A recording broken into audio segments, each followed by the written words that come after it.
O ngayon, maglinis naman tayo ng stove. Yung gas stove. Na ano. Ito, napulot ko lang. Kaya hindi ko alam kung ano to, malinis ang itsura nito. Pero hindi ko alam kung gaano sa loob niya. Ngayon, ay siya nga pala. Baka makalimutan ko na ano. Bago ko makalimutan. Salamat nga pala sa mga subscriber. Sa mga nanonood sa ano. Sa channel, YouTube channel ko. Kung halimbawa, ito, yung sabi ko na yung mga ginagawa ko napupulot ko pa lang. Dahil wala pa naman magtitiwala sa akin na gumawa Kaya karamihan ng mga ginagawa ko napulot. Yan. Ito, mayroong bago tinanggal ko na yung mga screw niya pero nandito papakita ko sa inyo kung paano pagtanggal. Ito merong dito. Merong pin dito. Ito. Yan, ganyan yung pin niya. Tanggalin mo lang dito. Yan. Kaya sabi ko na tinanggal ko na yung mga yan pero papakita ko rin sa iyo para hindi ganong mahaba ang video natin kasi nakakainip din naman kung masyadong mahaba. Tapos pagka natanggal mo na yan, meron ding screw dito. Ito. Dalawa. Meron ding dalawa dito. Yung nakalagay dito. Ayan sa pindutan niya. Yan. Meron dalawa rin ng screw niya. Ngayon, pagka natanggal mo na yung mga yon na screw niyan, pwede mo nang tanggalin to. Yan. Ito. Ewan ko kung totoo na malinis to. Ayan Pero lilinisan natin yan. Papakita ko sa inyo. Tapos pagka natanggal mo na yung screw niya dito, pwede mo nang tanggalin din dito. Ayan marumi dito Ngayon, merong ding screw dito. Itong mga to. Dalawa rin. Ito, meron ding screw dito. Yan ang lighter niya. Pero, linisan din natin yan kung hindi pa ganun mahaba. Ang ginagamit ko ay pwede yung W40. Ang ginagamit ko, ewan ko kung tama, pero malinis naman. Yung mga ginawa ko na may W40 ang ginamit ko ayos naman. Tapos, kung walang W40, pwedeng gasolina. Ayan basta tandaan lang natin kung paano ang itsura niya. Kasi ito, merong mga ipis. Meron pang spring. Merong spring. Tandaan nyo lang yung kung paano pagkalagay ng spring. Yan. Para hindi tayo, yung spring niya. Ayan din ang mga ipis niya. Kaya, yun ang tandaan natin.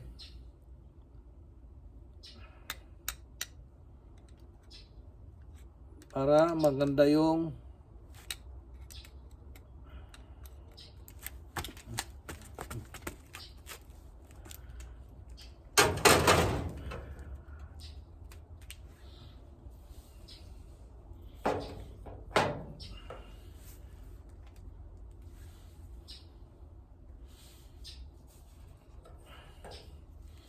at saka isa pa, ito, merong yung gap niyang ganyan, Saan na ba? Nakaganon. Basta tandaan niyo kung ano yung itsura na tinanggal nyo. Ganon din ang paglagay. Para, yan, ganyan. Ito, ganyan ang itsura niya. Yan. At saka isa pa, baka nakikita nyo, hindi ko sinabi, eh dapat may butas din yung gloves nyo ng ganyan. Yan, ito, tanggalin yan. Ito. Tapos, mayroon yung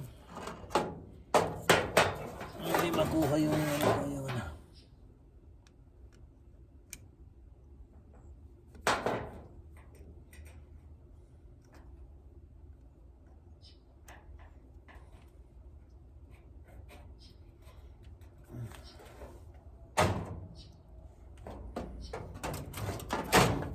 Mayroon yung ano pa sa loob.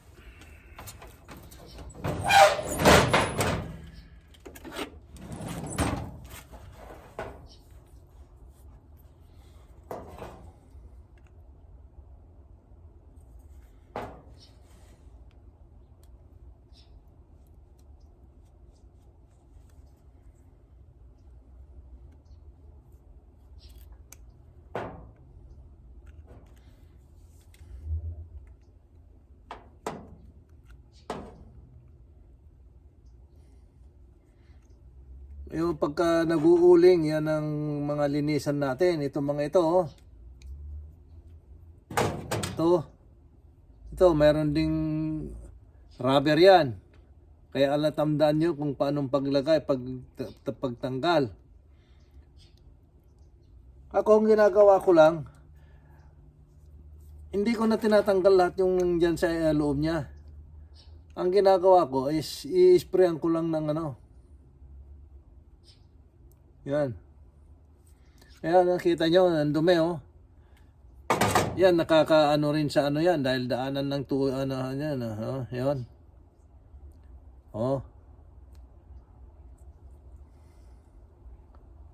Kaya ako, kung gusto yung linisan din to, pwede rin. Pero kung hindi na, huwag na. Ito, dito, ginagawa ko dito. Ini-sprayan ko dito,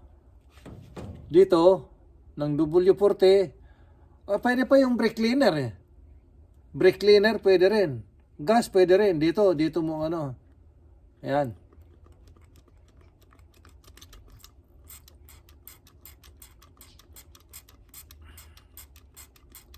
Yan ang madalas kong ginagamit. Brake cleaner. Yung mga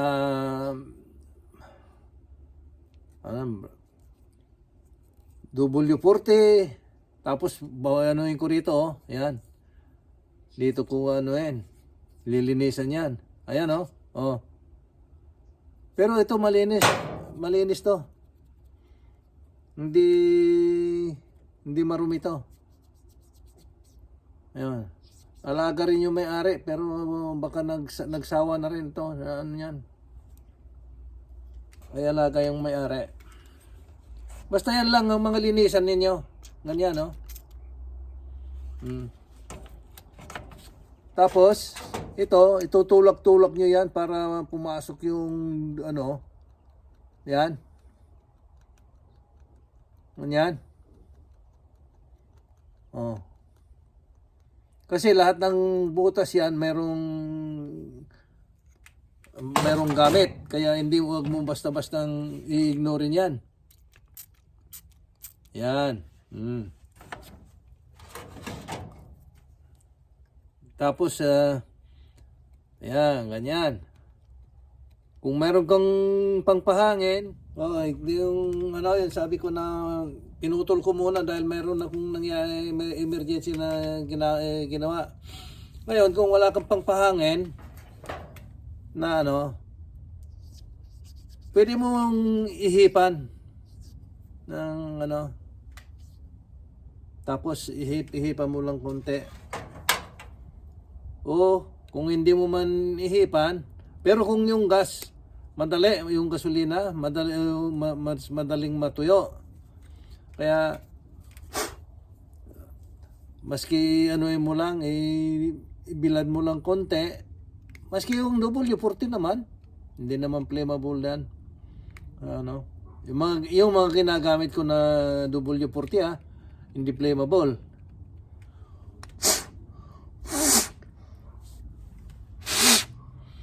Ganun lang ang gagawin mo. Tapos hindi ano na. Tapos pagka ibilad mo konti, kung gusto mong ibilad konti, pwede mong ibilad. Maski sandali lang. Ayun. Ayos na. Yun, ito ganyan na tingnan niyo yung ano niya yan ha. Yan. Yan yung tingnan mo. Baka hindi mo makita. Ayan. Dito mo ilagay yung kawang niya rito. Kasi yan ang nag-ano yan. Kaya ganyan. Kaya yung sabi ko, natandaan natin kung paano ang paglagay. Hindi yung basta tanggal ng tanggal para hindi tayo malito. Ayan na, ganyan na. Yan. At saka yung itsura nito. Dapat may itsura na dapat natandaan. Yan, ganyan, no? Diba? Yan, ganyan. Kaya, kung halimbawa, mapihit nyo ito, kailangan na mayroon kayong tanda. Kaya ang ginagawa ko sa akin, ako ang ginagawa ko, sinusulatan ko rito. Nilalagyan ko ng marka dito. Ito niyan. Ito. Kasi di ba tinutulak yan? Yan, lalagyan ko ng marka yan. Tapos dito sa kaha niya, lalagyan ko rin ng marka yan para magkatapat. Pag nagtapat yon, wala ka nang kawala. Ayan na. Yun. Ganyan ang ano niyan.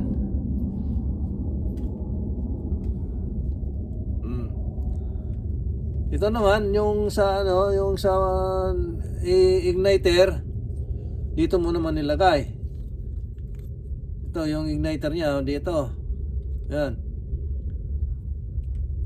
At sa kung ito yung para sa igniter, yung screw niya.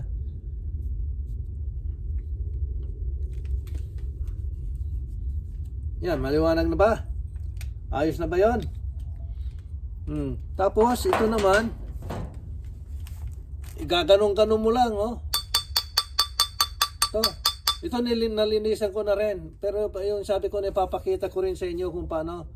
Yung gaganong-ganong mo lang, Pero kasi ito malinis Yan, ganyan. Para bang nagtatawag ka na ng yan. Yung ganyan. Tapos, yung mo naman dito, kung halimbawa marumi, nakita mo na marumi dito. Yan, kumuha ka ng alambre, ilagay mo riyan, ipasok mo sa lahat ng butas niya. Ay alam ko naman na kayo mahilig magtakip ng butas Basta may butas, ibig sabihin may papasok. Kung may lalabas. Kaya yan lang. O sige, pagka naman ituloy-tuloy nyo lang yung manood at saka mag-subscribe. Sana at mayroon kayong natutunan. Yung sabi ko na ito hindi ko sinasabi na para sa mga baguhan. Para sa mga baguhan at mga eksperto. Mga 100% na eksperto. Lalong magaling. Para sila makapag-comment at lalo kong malalaman ko anong mali ko. Sige, kita-kita tayo ulit sa susunod.